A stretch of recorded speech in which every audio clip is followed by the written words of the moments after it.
Cerita ini berawal jauh di ujung timur gugusan Kepulauan Alor, Nusa Tenggara Timur.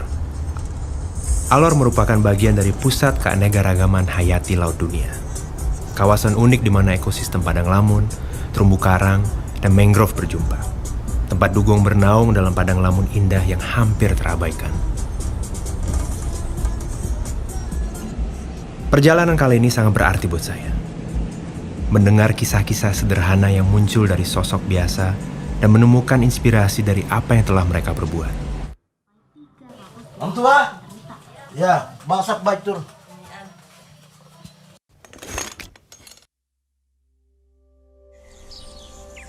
Dulu mungkin saya bisa tumbuk orang, bisa orang tumbang. Dulu bisa saya pegang orang punya batang leher seperti orang pegang ayam punya leher. Saya bisa patah, saya patah. Saya ini orang jahatin saya ini, ya. Saya ini preman, tapi preman bisa dirubah untuk bisa jadi mencintai lingkungan.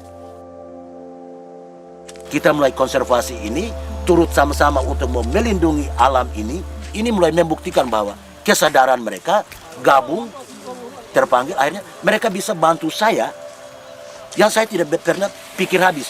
Kita tidak akan rasa, saya ini kan tidak akan rasa. Tapi 20 tahun datang atau 10 tahun datang, ini yang kita kasih tinggal buat anak cucu. Tidak ada sesuatu yang, pada prinsip saya, bahwa saya akan mati, tidak ada yang saya bawa. Harta benda apapun saya tidak akan bawa. Tapi mangrove satu pohon akan hidup, itu yang akan saya tinggalkan buat anak cucu saya. Itu prinsip saya. Dengan adanya lamun ini seperti sekarang ya, dugong bisa ada. Kita tahu bahwa ini dia makan, maka dia ada di lokasi itu. Nah, kita karena cinta ini alam, maka dugong juga bisa bersahabat dengan kita. Ya, sekarang mulai tak angkat semua sampai seluruh dunia juga bisa tahu ada dugong di Alor, ada dugong di Alor. Karena apa? Dia punya orangnya itu, masyarakatnya sekitar kan mencintai. Jadi ini kebersamaan untuk melindungi. Ada aturan-aturannya.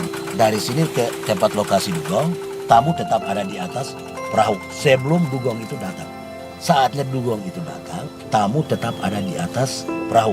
Tidak diizinkan untuk tamu turun snorkeling. Tidak diizinkan untuk tamu meraba atau dipegang.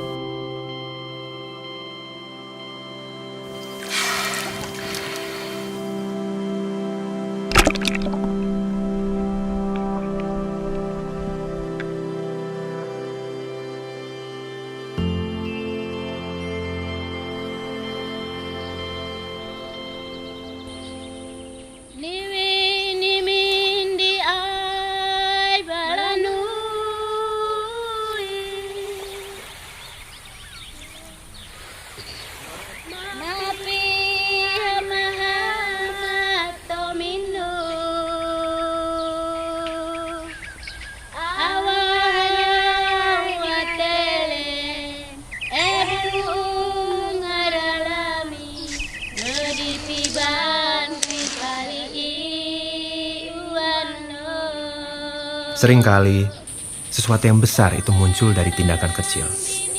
Perbuatan kecil yang melahirkan semangat kebersamaan ini telah membawa saya untuk bertemu dengan sosok wanita dari Kabola di pesisir Alor.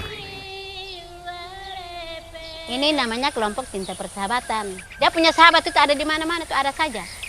Cinta lingkungan, cinta alam. Udah di daerah kelurahan Kabola itu, cinta itu ada di dalam sini di kelompok cinta persahabatan. Waktu 2012 itu kita tanam 7.000, tapi dari swadaya ini kelompok ini kita tambah lagi 1.500 jadi 8.500 pohon. Kita melakukan kegiatan penanaman mangrove yang ada ini bagaimana supaya dia membaik ke depan. Karena ini kepentingan kita bersama, kepentingan umum, kepentingan generasi-generasi kita yang mendatang. Terutama bagi kita anak cucu yang akan datang. Mari kita semua menanam anak bakau untuk melestarikan alam dan lingkungan, untuk penahanan ketika gelombang. Ayo, ayo, mari kita lakukan. Mari kita semua menanam anak bakau untuk melestarikan.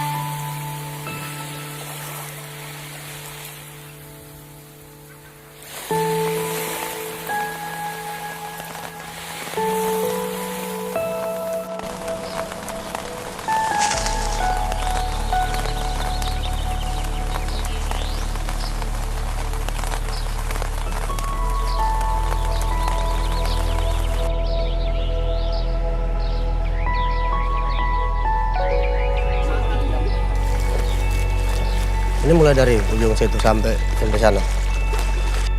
Tiap-tiap kelompok itu punya lahan masing-masing. Kami kelompok ini resmi. Namanya itu Tom Esa. Tom Esa. Ya. Tom Esa itu ada dua arti, Bapak. Yang satu kalau kita untuk di laut itu kita sayang ini terumbu karang. Bahasa daerah Tom itu di sini bilang terumbu karang.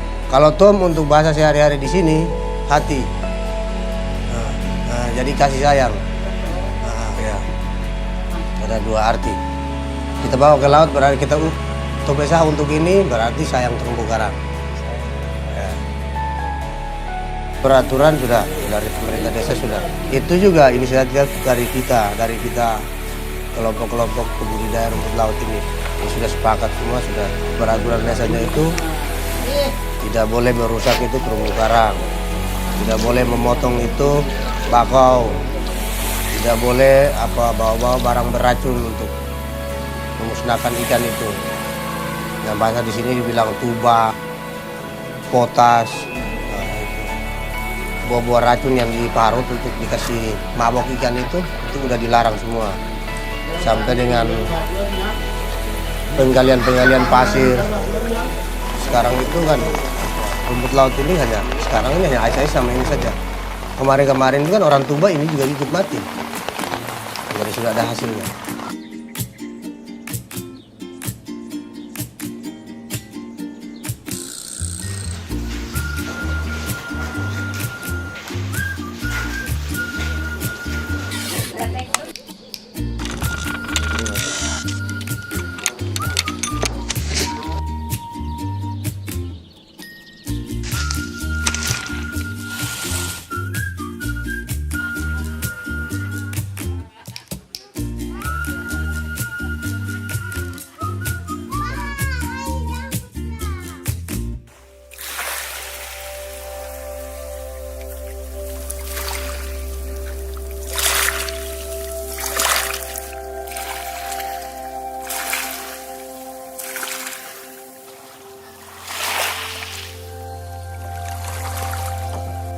Ada beberapa kelompok yang saya bina waktu itu.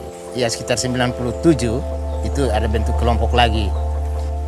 Jadi setelah itu kami bubar dan baru-baru ini 3 bulan lalu baru kami bentuk kembali. Anggotanya ada 41. Dan sekarang kami satu kelompok di sini, ketua dan sekretaris memang tidak ada, saya sebagai anggota saja. Ya saya sebagai anggota tetapi pendukung begitu. Mendukung berdirinya kelompok ini. Saya mengharapkan kepada Polair saja. Karena dengan Polair dia punya kekuasaan di laut sini bersama dengan pihak kelautan. Dan mereka yang bisa mengawasi ini. Karena kami nelayan, sama-sama nelayan kami tidak bisa saling menuduh lah, saling berkonflik lah. Itu kan dia membahayakan diri kami sendiri. Tapi orang yang punya kewajiban dalam hal ini ya bisa membantu kami sebagai nelayan kecil ini. Tangkap lestari ini dia berkelanjutan. Yang bisa dipakai, digunakan, itu yang bisa ditangkap. Yang tidak bisa dipakai ya tentu nanti dia besar dulu. Sehingga pakai alat yang tradisi, bagaimana supaya kelanjutan itu tetap ada. Pikiran kami seperti itu, tetapi orang luar kan mereka punya pikiran bukan seperti itu. Dan mereka tangkap dengan cara lain di tempat kami. Dengan cara yang membunuh semuanya. Keadaan sekarang seperti ini. Pengawasan ini masyarakat sudah awasi sendiri ya. Jadi dia mungkin hari-hari kemarin itu mereka belum tahu tentang pengawasnya seperti apa. Mengawasi itu seperti apa. Tapi mulai dengan adanya sosialisasi dari pemerintah, dari mereka sudah mulai sadar sendiri, terpanggil untuk mereka mau awasi laut mereka itu sendiri. Mari kita cintai lingkungan. Lingkungan ini Tuhan yang menciptakan. Hari terakhir baru Tuhan ciptakan kita. Berarti dia berikan untuk kita lindungi. Tinggalkan buat anak cucu kita di 20 tahun yang akan datang. Saya mati tidak akan saya bawa. Tapi ini yang bisa saya kasih untuk anak cucu saya.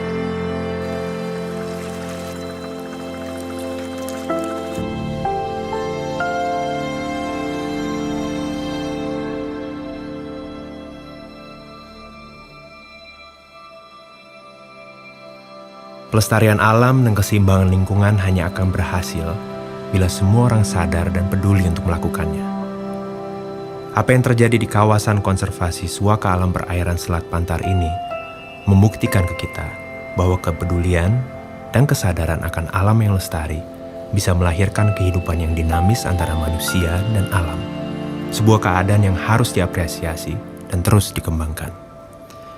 Kepada orang-orang seperti Onesimus, Marta Lotang, Sonter, Yusuf, dan semua orang yang mau berkomitmen untuk melestarikan alam di Suaka Alam Perairan Selat Pantar inilah, kita harus berterima kasih dan belajar bahwa satu tindakan kecil bisa melahirkan sebuah perubahan yang sangat besar. Apa yang kita perbuat kepada alam akan kembali kepada kita. Nilai-nilai budaya yang menempatkan alam sebagai elemen terpenting dari kehidupan patut kita pertahankan.